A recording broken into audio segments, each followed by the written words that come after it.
বর্তমান পত্রিকায় আজ 21 জুন 2026 কিন্তু বিশাল বড় খবর চলে এসেছিল। আপনারা কিন্তু দেখতে পাচ্ছেন রাজ্য সরকারি কর্মচারীদের জন্য 12% ডিএ কিন্তু ঘোষণা হওয়ার সম্ভাবনা কিন্তু প্রবল রয়েছে। সোমবারে বাজেট ঘোষণা কিন্তু রাজ্য বাজেটে কিন্তু বিশাল বড় ঘোষণা হতে চলেছে। জানালেন শুভেন্দু অধিকারী মহাশয়। এবং কেন্দ্রীয় প্রকল্পের উপর খুব গুরুত্ব দেওয়া হবে শুভেন্দু অধিকারী অর্থাৎ রাজ্যের মুখ্যমন্ত্রী কিন্তু জানানো হলো। ডিএ ছাড়াও কিন্তু যুবশক্তি এবং অন্যান্য প্রকল্পগুলি কিন্তু বাস্তবায়ন করা হবে এবং চালু করে দেওয়া হবে। সেখান থেকে বড়সড় খবর কিন্তু ঘোষণা করা হয়েছে। 42% ডিএ কিন্তু ফারাক রয়েছে। সপ্তম বেতন কমিশন কিন্তু 45 দিনের মধ্যে ঘোষণা করার কথা ছিল।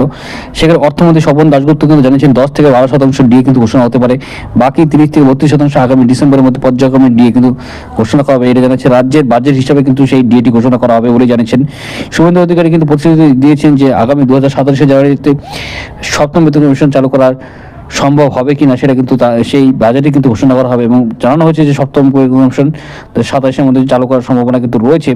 তো এই যাবতীয় আপডেটসগুলি এখানে কিন্তু জারি করা হবে। এবং ডিএ খাতে কিন্তু 41,777 কোটি টাকা কিন্তু এখানে খরচা হবে, যার মধ্যে রাজ্যে মাত্র রয়েছে 6,400 কোটি টাকা। তো বিশাল অঙ্কের ফারাক কিন্তু রয়েছে। 2026 থেকে 2029 সালে বকেয়া পেয়েছেন বড় সংখ্যক কর্মী এবং পেনশনভোগী। এই খাতে বাকি রয়েছে 35,377 জন। তো সেই চাপ মেটানো এবং কমানোর জন্য ধীরে ধীরে কিন্তু রাজ্য সরকার কিন্তু ডিএ দিয়ে দেওয়া হবে। রাজস্বী কর্মচারীদের ডিএ মেটাতে 40,000 কোটি টাকা খরচা হবে। অনেকাংশে কিন্তু খরচা পড়বে। তারপরেও কিন্তু রাজ্য সরকার সেই ডিএটি বাস্তবায়ন করার প্রকল্প তারা নিচ্ছেন এবং আপনাদের বাস্তবায়নে কিন্তু সম্ভাবনা কীভাবে করা যায় সেটা কিন্তু তারা দেখছেন। তো যাবতীয় আপডেটসগুলি পাওয়ার জন্য আমাদের ভিডিওটি লাইক, শেয়ার, সাবস্ক্রাইব এবং ফলো করে রাখবেন এবং কমেন্ট আপনাদের মতামত অবশ্যই লাইক। তো আশা করছি ভালো ছিল, লাইক করে শেয়ার করছে। ধন্যবাদ ভিডিও দেখার জন্য।